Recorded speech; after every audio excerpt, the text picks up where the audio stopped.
saudara pengurusi majlis yang berhormat Tuan Guru Datuk Haji Abdul Aziz Ni'mat, Menteri Besar Negeri Kelantan Darul Naim, merangkap Mursyid Am Parti Islam Malaysia PAS, yang berhormat Speaker Dewan Undangan Negeri Kelantan, yang berhormat Datuk Timbalan Menteri Besar Negeri Kelantan,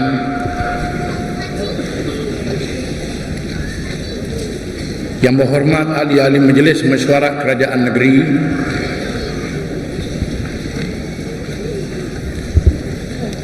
Al-Fadhil Tuan Guru Haji Abdullah Lubuk Tapak,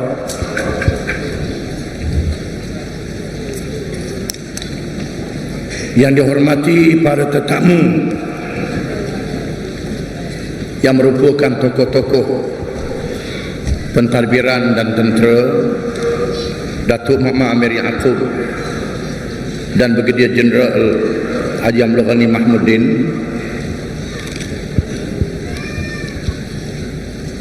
seluruh pemimpin masyarakat negeri Kelantan yang Islam dan bukan Islam, hadirin dan hadirat yang dihormati sekalian.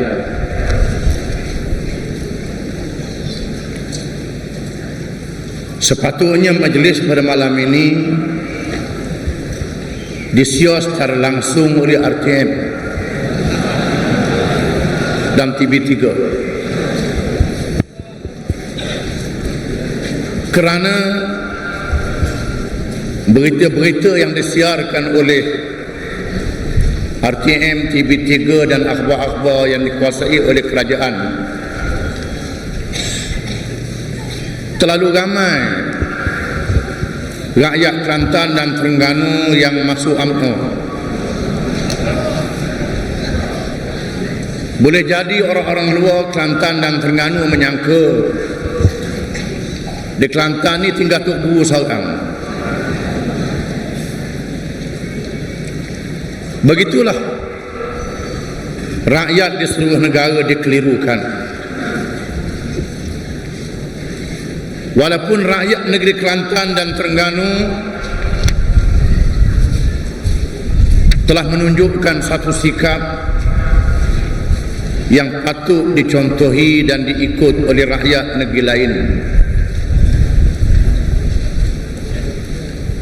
terutamanya bagi orang-orang Islam, termasuk juga orang-orang yang bukan Islam. Kerana kita telah menghidupkan satu kewajipan yang besar di dalam Islam, iaitulah kewajipan mendirikan kerajaan Islam. Inilah yang berlaku di sebalik hijrah Nabi kita Muhammad sallallahu alaihi wasallam ke Madinah. Nabi kesayangan kita Muhammad sallallahu alaihi wasallam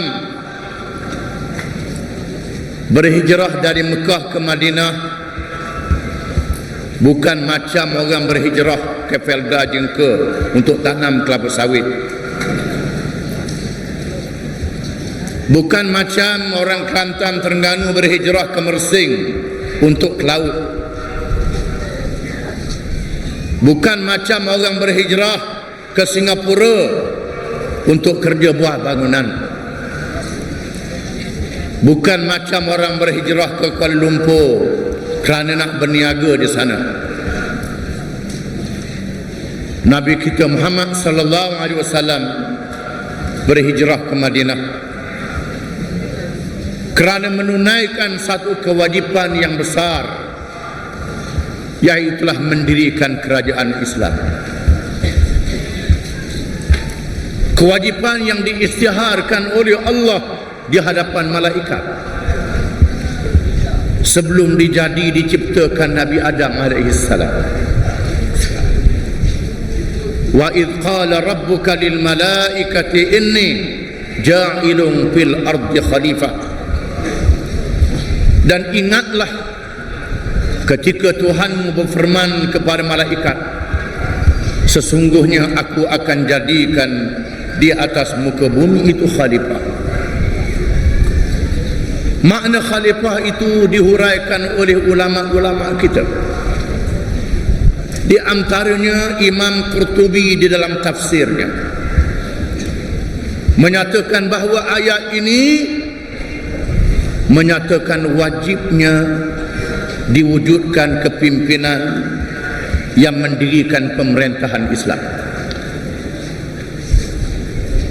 Rasulullah sallallahu alaihi wasallam berhijrah ke Madinah untuk menunaikan kewajipan mendirikan kerajaan Islam ini. Apabila pemimpin-pemimpin Mekah sendiri tidak mahu terima kerajaan Islam, kalau sekadar Nabi Muhammad sallallahu alaihi wasallam mengajar sembahyang, mengajar berpuasa, mengajar mengerjakan haji, mengajar berzikir dan berdoa, tidak termasuk di dalam perkara mendirikan kerajaan Islam, maka Abu Jahal tak marah. Pemimpin-pemimpin Mekah sedia mengizinkan Nabi sallallahu alaihi wasallam. Bahkan mereka menawarkan Rasulullah sallallahu alaihi wasallam menjadi raja, menjadi pemimpin, ditawarkan dengan kekayaan yang diambil daripada harta-harta orang-orang kaya di Mekah. Semuanya ditolak oleh Nabi sallallahu alaihi wasallam. Kerana mereka tidak mahu, tidak membenarkan, tidak mengizinkan Nabi sallallahu alaihi wasallam mendirikan sebuah kerajaan Islam. Apabila orang-orang Madinah, Aus dan Khazraj datang ke Mekah mengerjakan haji, di mana ibadat haji ini dikerjakan oleh orang Arab sejak diasaskan oleh Nabi Ibrahim alaihissalam, sebelum zahirnya Nabi Muhammad sallallahu alaihi wasallam. Mereka datang beramai-ramai untuk mengerjakan haji. Walaupun mereka menyembah berhala, mereka minum arak, mereka berjudi, mereka berzina, bunuh orang, merampak, tapi haji tak tinggal. Kerana haji menjadi amalan orang-orang Arab. Rasulullah sallallahu alaihi wasallam bertemu dengan pemimpin-pemimpin Arab ini, ajak mereka masuk Islam dan ajak mereka bersama supaya mendirikan kerajaan Islam. Sanggup serah diri mereka, harta mereka, tanah air mereka bagi mendirikan sebuah kerajaan Islam. Allah menjanjikan kemenangan. Berjumpa dengan Bani Amir, kabilah Bani Amir tanya, kalau Islam menang, mu nak beri apa? Mu nak lantik aku jadi apa? Nabi SAW menjawab, aku beri kepada kamu mengikut apa yang dikehendaki oleh Allah. Pemimpin Bani Amir kata, kalau macam tu aku tak mau ikut kamu. Apabila Nabi SAW berjumpa dengan pemimpin Bani Syaiban, mengajak mereka masuk Islam dan bersama-sama mendirikan kerajaan Islam, Allah menjanjikan kemenangan. Pemimpin Bani Syaiban kata, apa dia Islam? Hak ni baik sikit pada yang pertama tadi. Apabila Rasulullah sallallahu alaihi wasallam memberitahu kepada mereka berkenaan dengan ajaran Islam, pemimpin Bani Syaiban kata, Islam tu baik. Ajaran yang kamu bawa adalah baik, tetapi bahaya. Kerana ajaran yang kamu bawa ini pelik daripada seluruh dunia. Kalau ajaran ini diamalkan, ditegakkan, kerajaannya didirikan, maka seluruh dunia akan mengepung dan menentang kerajaan ini. Kami tidak sanggup. Ajarannya baik. Kalau nak berlawan dengan orang-orang Arab, kami sanggup. Tetapi kuasa besar dunia Parsi dan Rom akan menentang, kami tak bersedia.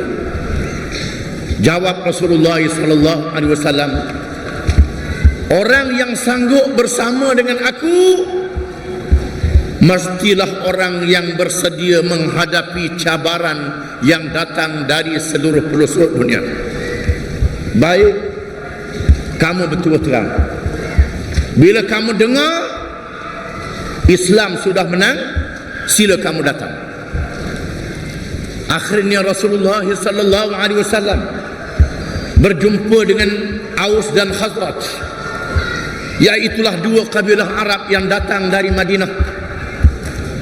Mereka sudah mendengar cerita Nabi akhir zaman akan zahir melalui cakap-cakap ulama-ulama Yahudi, ahli kitab yang membaca Taurat, yang membaca kitab-kitab nabi-nabi dan ulama-ulama mereka.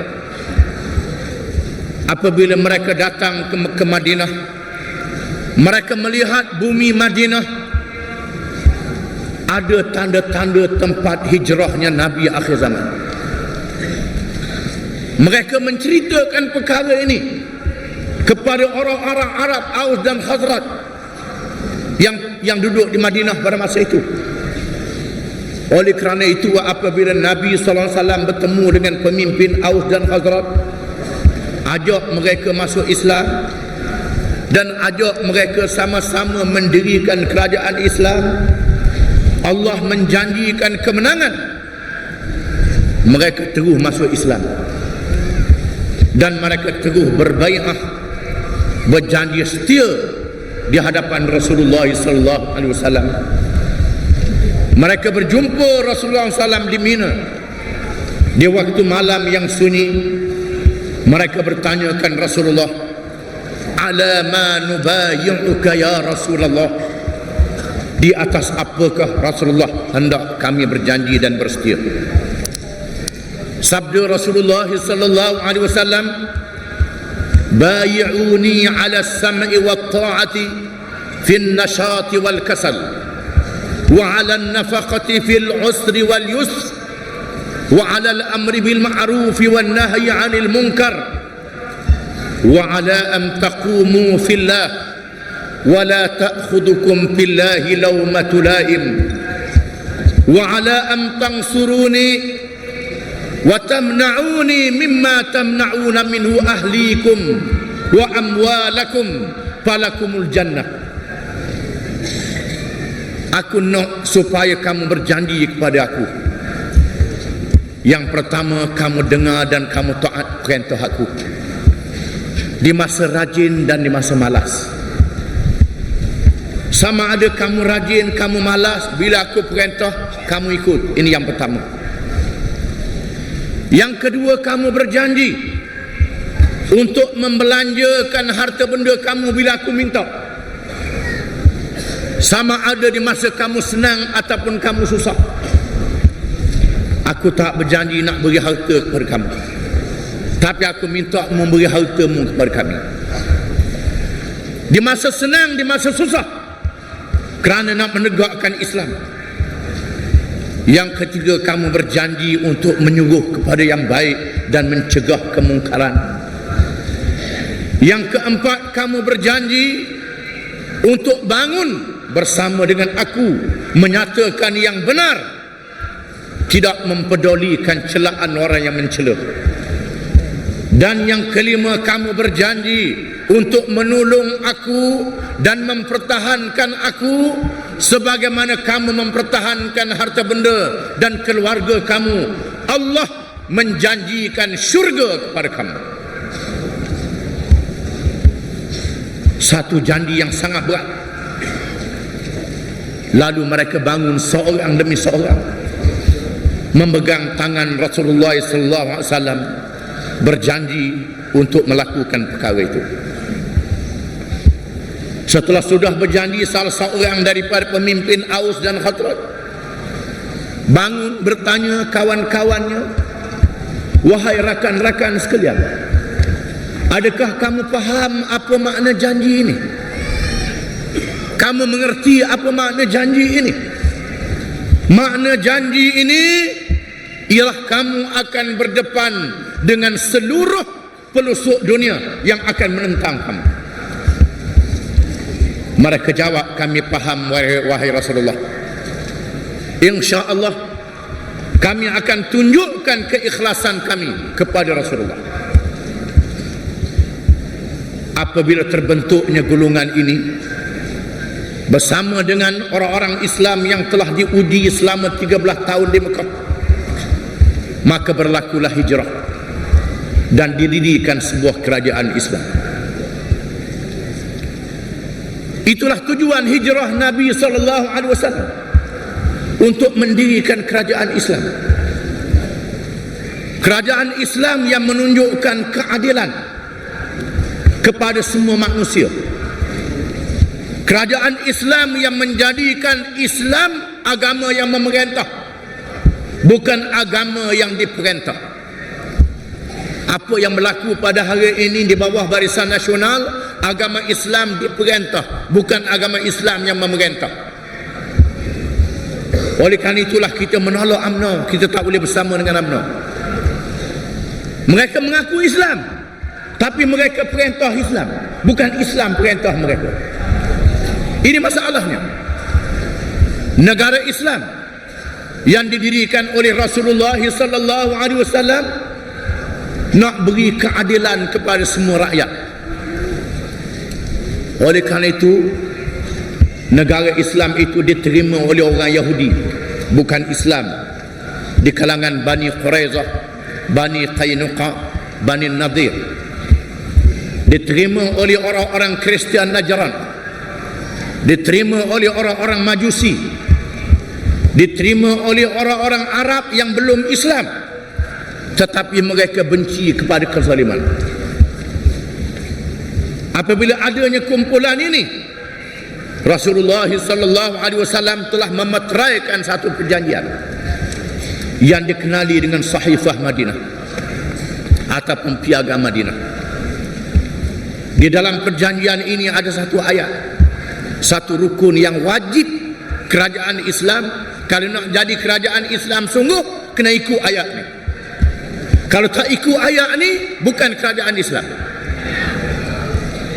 Iaitulah wa annahu ma kana min baini ahli hadhihi as-sahifati min hadathin aw istijarin yukhafu fasaduhu famaradduhu ila Allah wa ila Muhammadin Rasulullah sallallahu alaihi wasallam.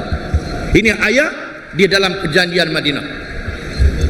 Maknanya, apa-apa perkara yang menjadi perselisihan dan pertelengkahan di kalangan semua pihak yang terlibat di dalam perjanjian ini, yang dibimbangi merosakkan perjanjian ini, maka tempat kembalinya ialah Allah, yakni Al-Quranul Karim, dan Muhammad Rasulullah sallallahu alaihi wasallam.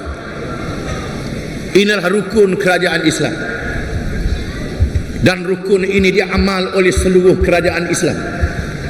Selepas wafatnya Nabi sallallahu alaihi wasallam, disambung oleh Khulafa' Rashidin, disambung oleh kerajaan Amawiyah, kerajaan Abbasiyah, kerajaan Mamalik, kerajaan Mughal di India yang Islam, disambung oleh kerajaan Osmaniyah di Turki, sehingga tahun 1924 jatuhnya kerajaan Osmaniyah selepas Perang Dunia yang pertama. Tanah air Islam dijajah dan dibahagi-bahagikan oleh penjajah.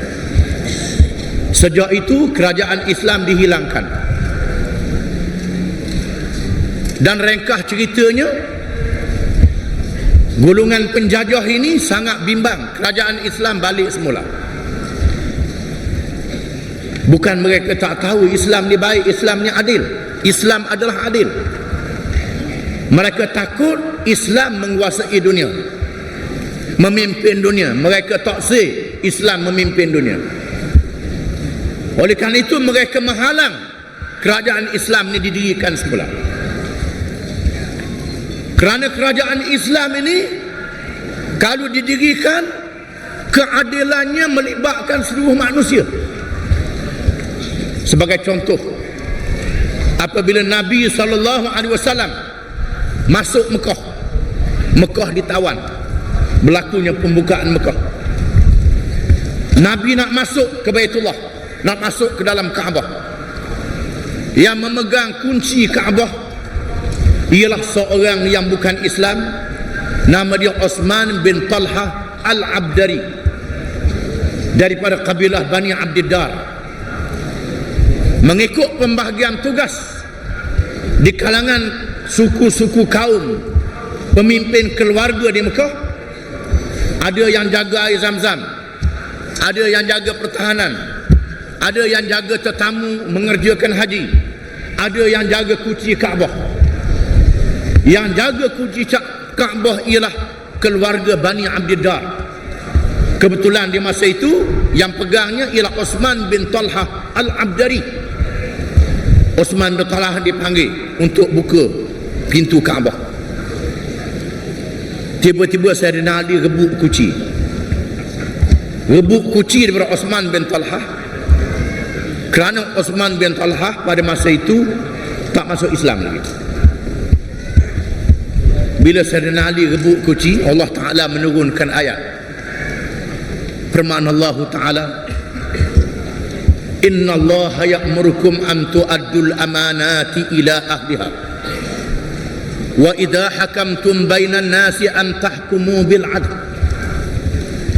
Sesungguhnya Allah memerintah kamu supaya menunaikan amanah kepada ahlinya apabila kamu menghukum di kalangan manusia. Kamu hendaklah menghukum dan memerintah dengan adil. Tuhan sebut idza hakamtum bainan nas, apabila kamu menghukum di kalangan manusia. Bukan saja manusia Islam, termasuk manusia yang bukan Islam. Bukan saja manusia Melayu, manusia Arab, manusia Cina, manusia India, manusia semuanya. Bila kamu menghukum dan memerintah manusia, hendaklah hukum dengan adil. Bila ayat ini diturunkan, Rasulullah SAW memerintah supaya anak kunci itu dipulang balik kepada Osman bin Talha Al-Abdari. Dia terkejut. Dia terkejut melihat apa yang berlaku. Inilah dia keadilan Islam. Dia tengok di hadapan mata kita, di hadapan mata dia. Dan apabila Islam memerintah, Islam telah membuktikan keadilan ini. Bila Islam menawan negeri Parsi, Islam takluk negeri Parsi, bukan kerana orang Islam nak serang ikut pandai, nak serang ikut suka. Sebabnya ialah kerana Raja Parsi takut kepada keadilan Islam. Kerana dia zalim. Dia tak bagi tanah ke rakyat dia. Kebun-kebun di negeri Parsi dimiliki oleh golongan feodal, golongan bangsawan, golongan petani, golongan peladang kena jadi hamba pada tanah, tak boleh milik tanah. Dia zalim. Rakyat dia tahu pemerintahan Islam adalah adil. Lalu dia mengumpulkan bala tentera dia nak serang kerajaan Islam.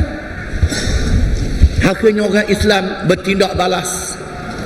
Rakyat dia tak sokong dia, jatuh kerajaan Parsi. Jatuh kerajaan Parsi. Bila Islam memerintah negeri Parsi, orang Islam tak paksa rakyat Parsi masuk Islam. Mereka adalah rakyat menganut agama menyembah api, agama Majusi. Sehingga hari ini masih ada lagi rumah berhala sembah api di Iran. Sehingga hari ini masih ada lagi orang Iran yang menganut agama Majusi. Kalau sekiranya kerajaan Islam ni paksa orang bukan Islam masuk Islam, sudah tentu tidak ada dah rumah ibadat Majusi di Iran. Di Mesir masih ada lagi gereja Kristian Koptik. Koptik ni ialah satu mazhab ortodok yang lama, yang tua, belum Nabi Muhammad sallallahu alaihi wasallam, masih ada di Mesir. Ini menandakan kerajaan Islam tak paksa orang yang bukan Islam. Islam telah berlaku adil, membahagikan keadilan kepada semua. Dalam masa yang sama, Islam mengambil ilmu-ilmu orang yang bukan Islam. Ilmu orang yang bukan Islam ni diambil oleh orang Islam dan diislamkan. Ilmu matematik, ilmu geografi, ilmu perubatan, macam-macam ilmu daripada Cina, daripada India, daripada Parsi, daripada Rom, daripada Greek, diambil oleh orang Islam, dan orang Islam menunaikan perintah Allah, Iqra bismi rabbikal ladzi khalaq. Bacalah dengan nama Tuhanmu yang telah menciptakan. Semua ilmu hendaklah dibaca dengan nama Tuhan. Islam mengambil ilmu-ilmu daripada bangsa asing ni. Islam telah mengislamkan ilmu itu. Maka lahirlah suatu kemajuan yang dinamakan tamadun Islam ataupun hadarah Islamiah. Saya dengar baru-baru ni di Kelantan, Perdana Menteri merasmikan Majlis Islam Hadari. Islam Hadari. Saya berasa heran, sebabnya saya baca kitab-kitab Arab, buku yang ditulis oleh penulis-penulis Islam. Mereka menyebut hadarah Islamiah. Mereka tak sebut Islam Hadari. Bila timbul perkataan Islam Hadari ini, saya buka kitab-kitab, saya baca dan saya mengkaji. Para penulis Islam mengatakan perkataan hadarah yang disebut juga dengan tamadun, dalam bahasa Melayu disebut tamadun. Tamadun ni pun bahasa Arab juga. Ada orang Arab pakai perkataan hadarah, ada orang Arab pakai perkataan tamadun. Tamadun Islam, dia tak kata Islam tamadun. Orang Arab menyebut hadarah Islamiah, dia tak sebut Islam Hadari. Pasal apa jadi begitu? Tiba-tiba mari UMNO Islam Hadari, timbul begitu. Perkataan hadarah dihuraikan oleh Ibn Khaldun dan dihuraikan oleh penulis-penulis Islam. Begitu juga perkataan tamadun. Perkataan hadarah ni daripada perkataan hadir, hudur. Perkataan tamadun daripada perkataan Madinah. Setengah penulis mengatakan begitu. Makna hudur ni ialah manusia berhimpun di satu tempat kerana nak menghasilkan hajat-hajat mereka. Dia berhimpun di satu tempat, dia tak boleh duduk. Rata-rata kerana manusia ni dia tidak boleh menghasilkan kehendak dia dengan sorang-sorang. Dia mesti betul menolong di antara satu sama lain. Contohnya, kita berhajat kepada kain. Sama ada orang Islam, orang bukan Islam, mesti kena ada kain, kena ada maruah, ada harga diri. Kain daripada benang, benang daripada kapas, kapas kena tanam. Nak tanam kapas kena ada cangkul, ada cok cangkul. Cangkul daripada besi, besi kena ada lombong. Tidak boleh bagi seorang manusia tu kerana dia nak kain selah, semua dia buat kerja seorang berlaku. Dia yang masuk bukit cari besi, dia juga yang buat cok. Kain tak ada lagi ni, telanjang dulu. Dia yang cari benih kapah, kemudian tanam kapah, pita benang, lepas tu dia yang buat kain, dia seorang. Tidak mungkin. Mesti kena ada manusia yang lombong besi, kena ada manusia jadi tukang besi, kena ada manusia yang tanam kapas, kena ada manusia yang pita benang, kena ada manusia yang menenun kain, kena ada manusia yang bawa barang ni melalui kenderaan, kena ada manusia yang berniaga. Maka manusia perlu bertemu di satu tempat yang dinamakan bandar ataupun Madinah. Inilah perkataan hadarah dan perkataan tamadun. Oleh kerana itu, orang-orang Eropah menyebut tamadun ini dengan civilization. Mereka mengatakan ini daripada bahasa Latin, civil dan cities. Civil dengan makna rakyat, cities dengan makna bandar, memerlukan rakyat berhimpun di bandar. Ini asal perkataan tamadun. Dan orang-orang barat telah menafsirkan tamadun ini berdasarkan kepada kemajuan kebendaan semata-mata. Kebendaan semata-mata, tamadun mengikut huraian dia. Adapun Islam kita, tamadun ni tak boleh dihurai dari segi kebendaan saja, mesti dihurai dari segi agama, dari segi akidah. Maka perkataan hadarah disebut oleh ulama-ulama kita, kalau nak dihurai secara Islam, hendaklah diambil daripada perkataan syahadah, perkataan tamadun, bukan daripada Madinah sahaja, bahkan daripada din, dengan makna ada ajaran yang dipatuhi oleh manusia yang berkumpul di satu tempat, yang mengajar halal dan haram. Dalam berniaga ada halal dan haram, dalam cocok tanam ada halal dan haram, dalam buat kilang ada halal dan haram, bukan buat kilang saja. Inilah dia tamadun Islam. Tamadun Islam ialah tamadun yang menghubungkan kerja-kerja dunia dengan kerja agama. Adapun tamadun barat, dia tak mahu hubung dunia dengan agama. Ini beza, kita kena faham. Bila disebut hadarah Islamiah, dengan makna hadarah ni menumpang Islam. Islam mengambil ilmu-ilmu daripada negeri lain di zaman kegemilangannya, daripada Cina, daripada India, daripada Greek, daripada macam-macam, dan ilmu ni diislamkan. Kalau sebut Islam hadari, Islam yang menumpang tamadun. Islam tumpang tamadun, dia jadi begitu. Islam menumpang hadarah. Kemudian hadarah, tamadun yang ditafsirkan oleh UMNO, satu tafsiran yang sangat salah dengan ajaran Islam, yang sangat salah. Dan UMNO tidak layak nak menafsirkan tamadun ini, tidak layak. Dan saya rasa Perdana Menterinya tipu di terapah kayu dah. Terapah kayu tipu dah. Mari suruh rasmi lah sebut perkataan hadari, Islam hadari. Apa makna dia tak tahu, dia tipu di terapah kayu. Dan kita melihat inilah yang berlaku. Dia ikut Islam, Islam yang dipilih, Islam yang dicincang-cincang, yang dikerat, Islam yang diperintah, bukan Islam yang memerintah. UMNO telah melakukan kesesatan yang sangat besar.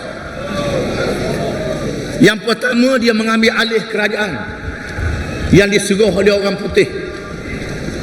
Orang putih menyerahkan kerajaan ini dengan mengekalkan sistem pemerintahan yang diatur, yang ditunjuk, yang diajak oleh mereka, yang tidak memberi kebenaran kepada agama Islam memerintah. Bila orang putih memerintah negeri kita, dia kata bab agama serah ke orang Islam. Lalu dia buat pejabat agama, majlis agama. Sebenarnya pejabat agama ni, majlis agama ni untuk kurung agama, untuk kurung agama, untuk jaga agama. Agama dikawal oleh majlis, dikawal oleh pejabat agama. Tak boleh lebih pada peraturan yang dia buat. Jangan lebih pada tengok anak bulan bila nak raya, nak puasa. Jangan lebih pada register nikah cerai. Jangan lebih daripada bagi pesaka. Jangan lebih daripada harta wakaf. Jangan lebih pada tu. Hukum Islam yang berkait dengan jenayah tak boleh. Hukum Islam yang berkait dengan amar ma'ruf nahi munkar tak boleh. Hukum Islam yang berkait dengan tanah tak boleh. Hukum Islam yang berkait dengan ekonomi tak boleh. Padahal Islam adalah agama yang sempurna, agama yang lengkap, agama yang merangkumi segala urusan kehidupan manusia. Tidakkah kita orang Islam ni wajib percaya Islam ni daripada Allah Ta'ala? Allah Ta'ala tu maha mengetahui, Rabbil Alamin, mengetahui segala-galanya. Bila Allah Ta'ala tahu segala-galanya, maka agama dia Islam ni mestilah menguruhkan segala-galanya.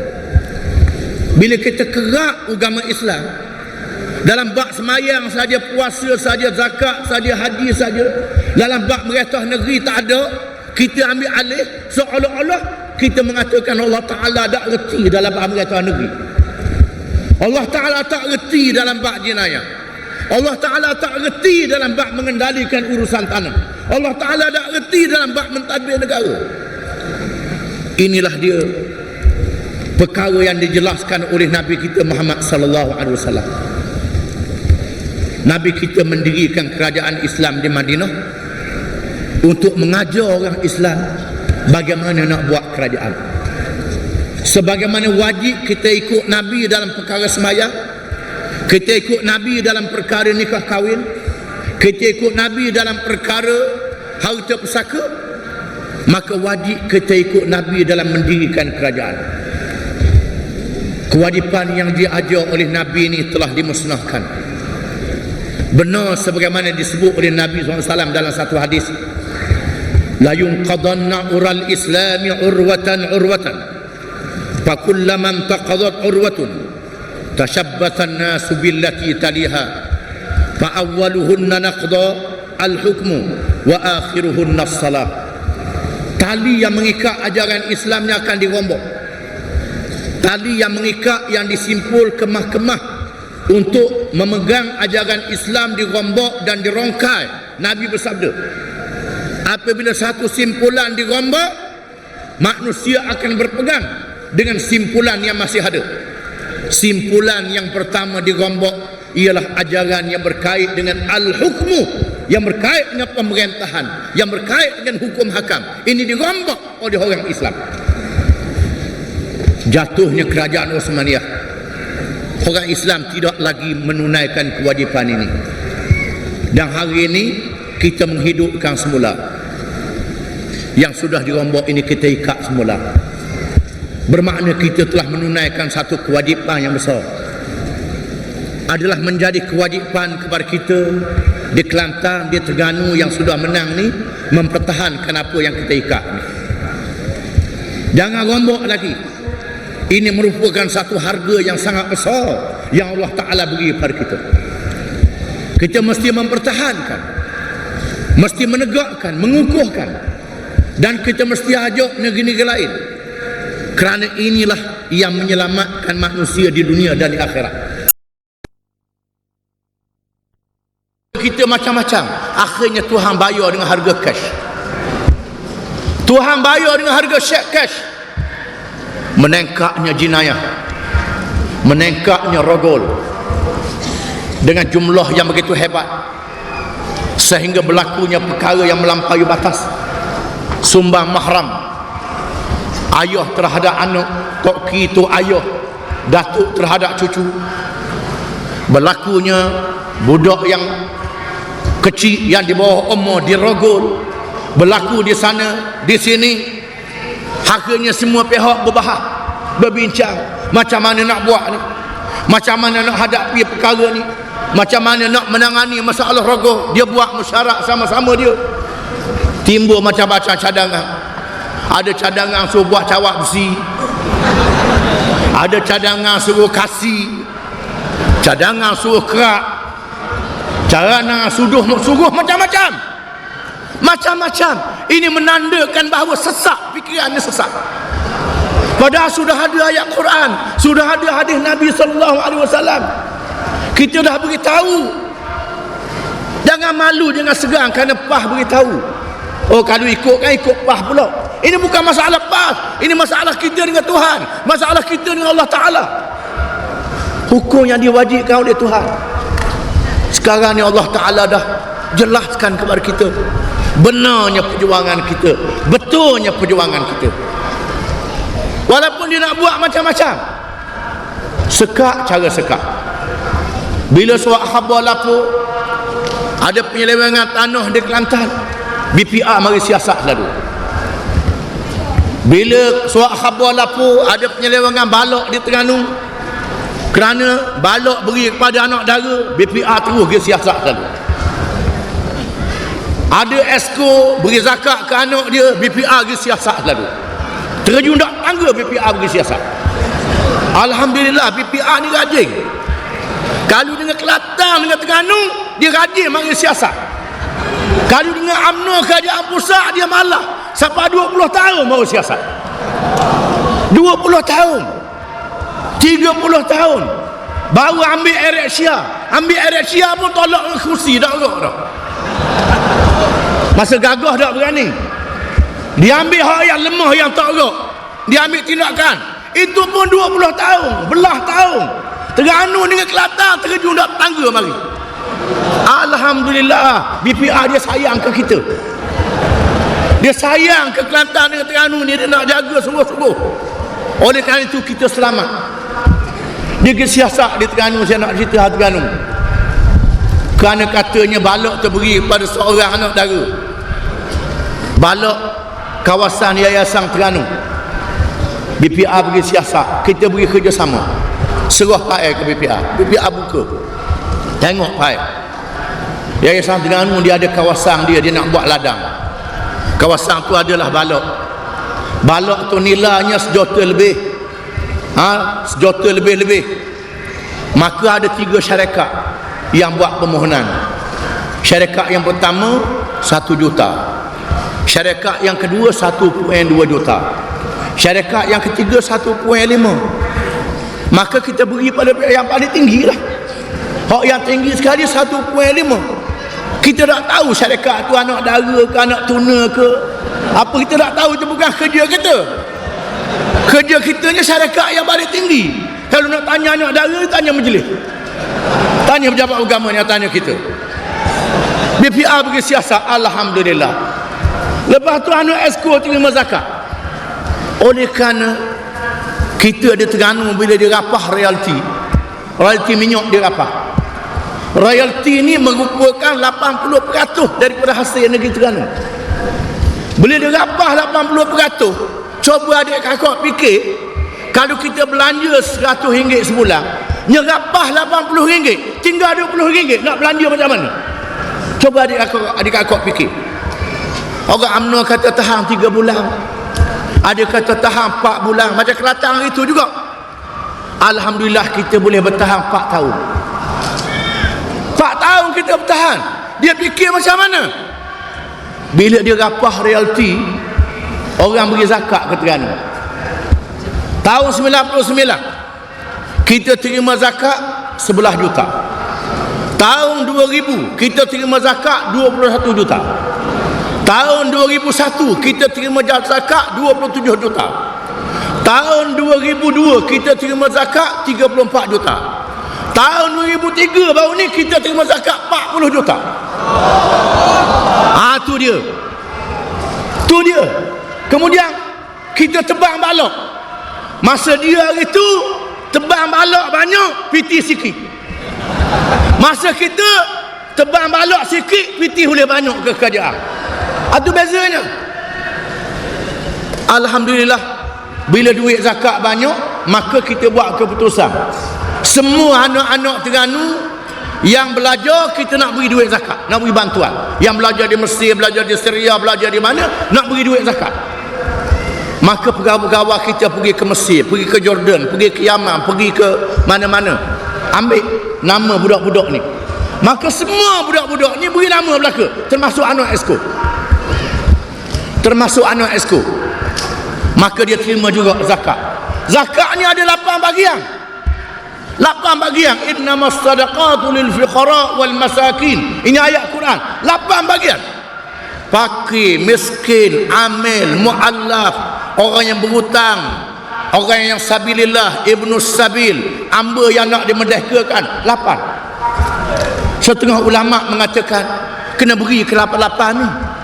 Ada ulama mengatakan kalau pakai miskin banyak, kita boleh beri kepada miskin banyak, tapi nak ambil belaka bahagian lain tak boleh. Di mana budak-budak yang belajar agama ni termasuk dalam sabilillah, kita boleh beri.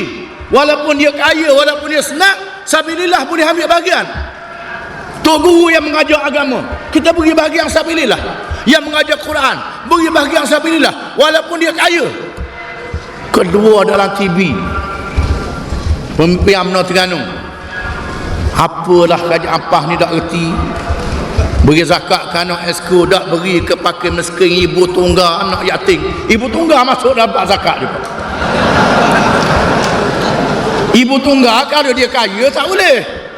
Anak yatim kalau dia kaya tak boleh buat pada tak reti tu. Alhamdulillah BPR pergi siasat. Pergi buka-buka pahaya tengok betul. Kemudian esko kita ni dia ada maruah. Ada harga diri. Bila orang sebut anak dia terima zakat, dia bayar balik. Kita kata tak usah bayar lah, memang hak dia. Tak, esko ni bayar balik. Bayar balik, pulang balik duit zakat. Ada maruah. Ada harga diri. Inilah di antara perkara-perkara yang menunjukkan bagaimana Barisan Nasional bercelaru di dalam menentang kita. Oleh kerana itu marilah sama-sama kita mempertahankan kerajaan yang kita ada pada hari ini, kerana kita nak melaksanakan Islam sungguh. Dan Allah Ta'ala telah membuktikan keberkatannya.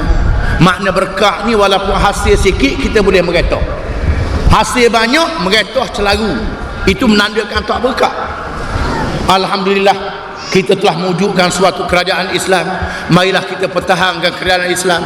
Malam ni saya bersyukur pada Allah Ta'ala melihat jumlah yang begini ramai, menandakan rakyat negeri Kelantan masih bersama dengan kita, menandakan bahawa gelombang biru yang berlaku di Terengganu tu tak sampai ke Kelantan. Di Terengganu pun tak jadi apa gelombang biru.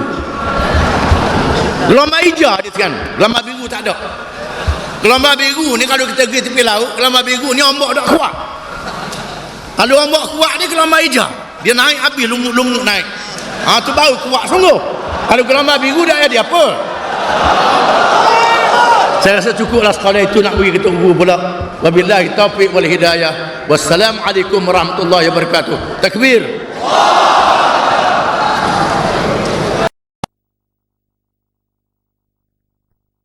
Dipersilakan. Takbir. Takbir. Takbir.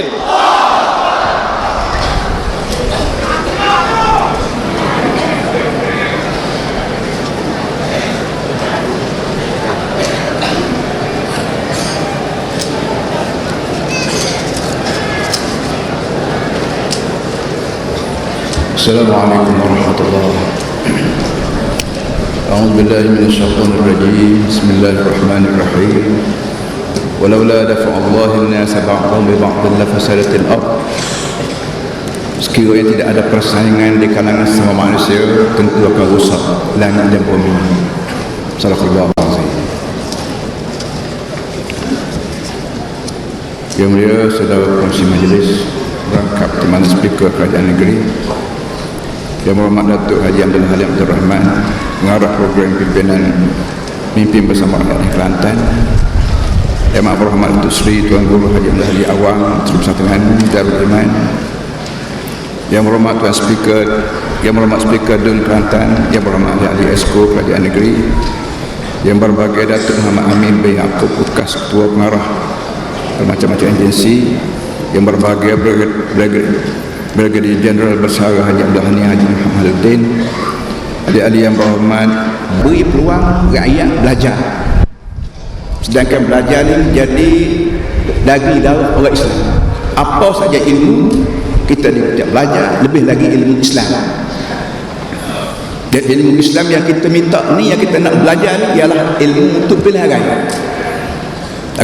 Bagaimana kita nak pilih kalau kita sendiri dan rakyat kita tidak faham nak pilih macam mana yang baik, mana yang buruk, mana yang berdosa, mana yang tak berdosa, mana yang ke syurga, mana yang ke neraka. Hak ni kena beri penerangan sepenuh.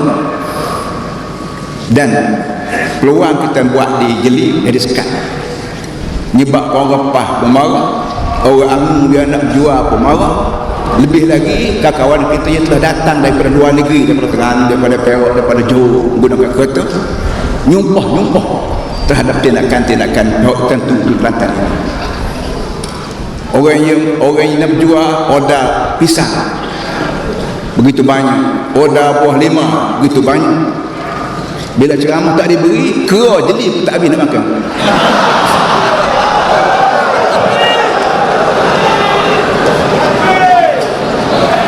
Ini semua para hadirin, semua kerja-kerja yang dibuat oleh orang-orang yang tidak suka kepada tamadun dan tidak suka kepada Islam. Alih-alih mari Kelantan sebagaimana disebut oleh Amat Berhormat sekejap tadi, mari jual Islam hadar kepada orang Kelantan. UMNO nak bagi jual Islam hadar. Bahkan nasionalis hadar. Dasar dia dasar nasionalis. Nak mari jual ke Kelantan Islam hadar. Nasionalis kamu ke mana pergi? Tene orang Islam ni produk daripada PAS. Nasionalis produk kamu. Bila nampak produk kamu tak laku, tene nak ambil produk orang.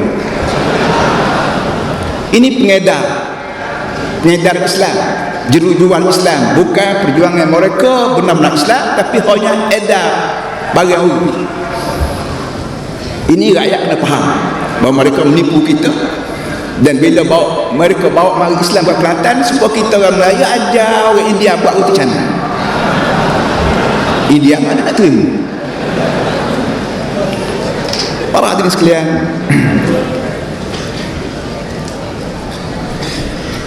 bila kita bercakap mengenai dengan sekatan ceramah, sekatan takbir belajar, kita ingat balik sahabat-sahabat Nabi SAW, peringkat yang pertama sewaktu di Makkah.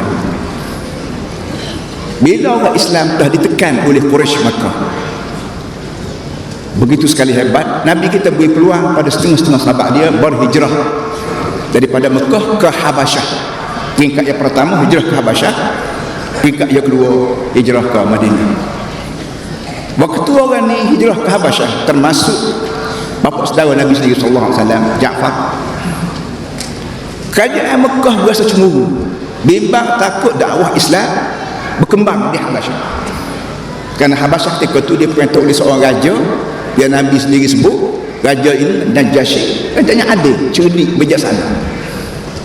Tak apalah orang tu duduk di Habasyah dengan tenang, boleh beribadat kepada Allah, boleh tunjukkan cara-cara hidup Islam dan sebagainya. Kerajaan Mekah kirim orang dia, termasuklah Amr bin As. Ketika itu Amr bin As masih lagi kufur. Mereka buat rancangannya, bawa hadiah. Lah ni bawa duit, boleh unta, boleh lembu.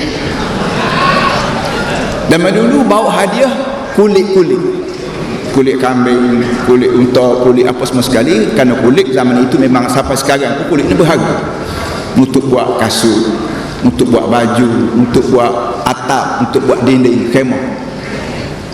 Dan mereka merancang bahawa kulit-kulit ini, hadiah ni selain pada nak beri kepada tuanku Raja Habasyah, kita juga kena beri pada tuk guru, batarik, tuk guru, padri-padri, supaya padri ini membuat perantaraan jumpa dengan Raja Najashi. Serta beritahu tuk guru semua, tolong sembah ketuaku Raja Najashi, bahawa budak-budak Mekah mari sini itu budak-budak bawa ilmu salah, pecah belah masyarakat. Dan kalau boleh usaha juga supaya tuanku tak sempat berjumpa dengan budak-budak ni, dengan orang Mekah ni. Kalau boleh biar tuanku lepas terus kami nak balik ke Mekah, dia tak payah dialog lah, tak payah berjumpa lah, kerana kami lebih tahu siapa orangnya yang mari sini.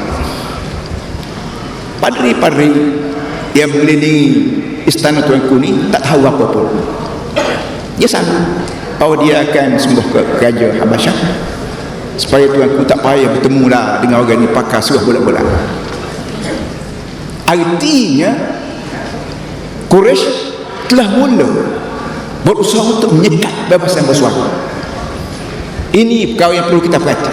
Quraisy tahu sangat bahawa orang Islam mempunyai hujah.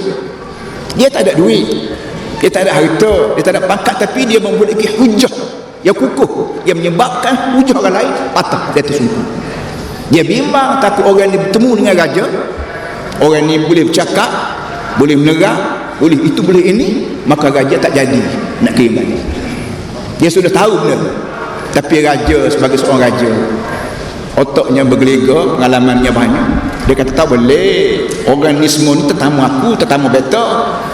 Mana boleh orang mari daripada jauh berlindung di bawah beta, kamu ni beta nak hantar balik begitu saja, tak boleh. Ini bukan tanda raja yang cerdik. Raja berkeras nak bertemu juga. Maka terpaksalah wazir-wazir menteri-menteri ni terpaksa bawa sahabat-sahabat naik yang berhijrah ke Habasyah, berlindung di bawah kerajaan Najashi. Benar dengan gaji. Tanya, saya tak payah sebut nama mana. Tanya, dia jawab, tanya, dia jawab.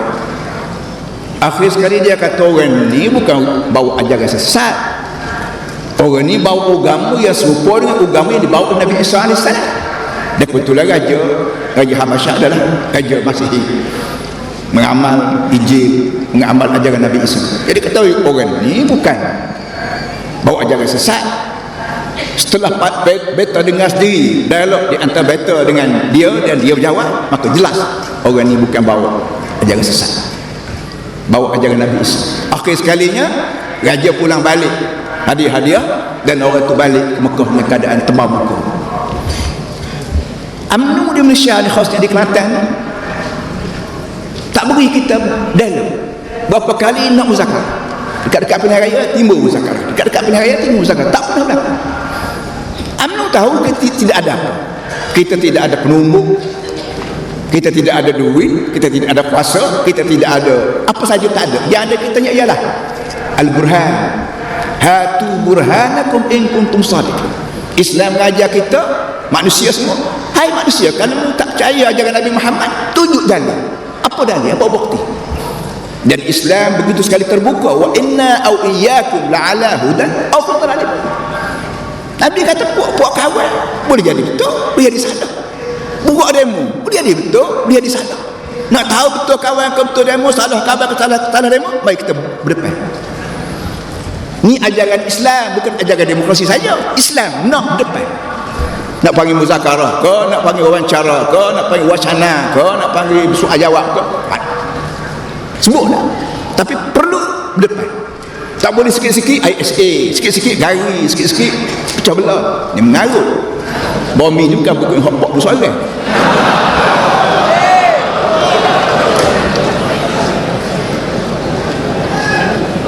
Para hadirin sekalian, dengan keadaan begini dudukkan, dan kita baca dalam Sahabah dan Riun itu biar pas-pas sekali, bahawa peperangan yang sedang berlaku di Iraq antara pembohongan Amerika yang mengatakan Iraq mempunyai senjata pemusnah. Mereka bom Iraq, mati rakyat Iraq, musnah rumah tangga Iraq, bunuh jalan Irak, Iraq. Saddam pun ditangkap. Rakyat sekarang, rakyat Iraq sekarang mulai nak bentuk kerajaan semata. Ada orangnya yang akan menjadi ketua negara, dan ada orang yang akan menjadi wazir, akan menjadi menteri-menteri. Tapi mereka itu terang-terang sebut bahawa kerajaan yang kami akan bentuk dasarnya Islam. Amerika kata tak boleh. Amerika kata tak boleh. Kalau mau nak buat kerajaan baru di Arab berdasarkan Islam, aku tak boleh. Artinya orang Eropah duk jual selama kini bahawa agama lain, politik lain, dan kita telah rupanya bahu juga. Amerika orang Eropah, kita nak suka-sukanya Eropah ni letak agama lain, politik lain. Tiba-tiba bila rakyat Eropah nak Islam, tak mahu dia. Artinya hak dia kata agama lain, politik lain, bahu ni dia tetap menyamakan politik dengan Islam, politik dengan agama. Cuma agama dia tidak agama lain. So yang keduanya, kita berasa serupa atau Amerika dengan UMNO, sama-sama tak mahu Islam lah. Kalau masalah sekatan rakyat yang dibuat oleh Israel menggunakan pagar konkrit, serupa ya UMNO dengan sini, semua di sana sekat dengan pagar, di sini sekat dengan undang-undang. Maka Islam di Iraq juga tak mahu beri peluang pada rakyat Iraq menggunakan Islam, sebagaimana UMNO di Malaysia tak beri peluang pada rakyat agama Islam menggunakan Islam. Sedangkan Islam sebagaimana kita baca dalam Quran dan kita dengar sekejap tadi yang disebut oleh Yang Abdul Rahman, Islam ni mari perlangi.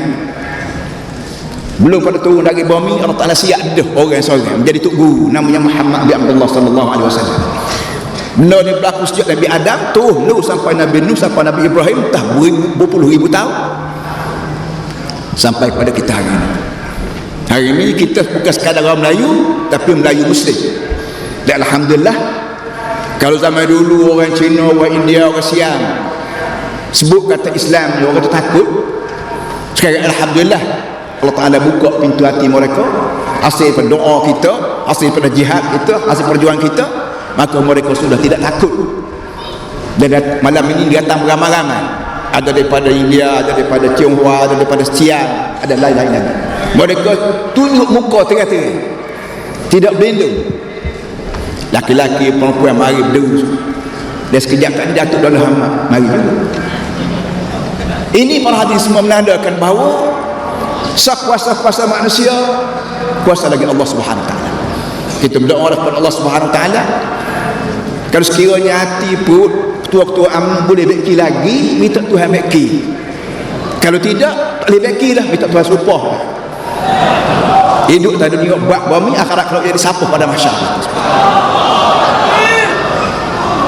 Para hadirin semua, tidak banyaklah dan nak sebut malam ini, dan kita berdoa kepada Allah Subhanahu Wa Taala, minta Allah Taala terima usaha kita ni menjadi bekalan hidup kita di akhirat nanti, dan minta Allah Taala buka pintu hati yang belum terbuka lagi supaya terbuka, kerana orang-orang yang telah dibuka ini pun hamba dia juga, orang-orang yang dia tak buka lagi pun hamba dia juga.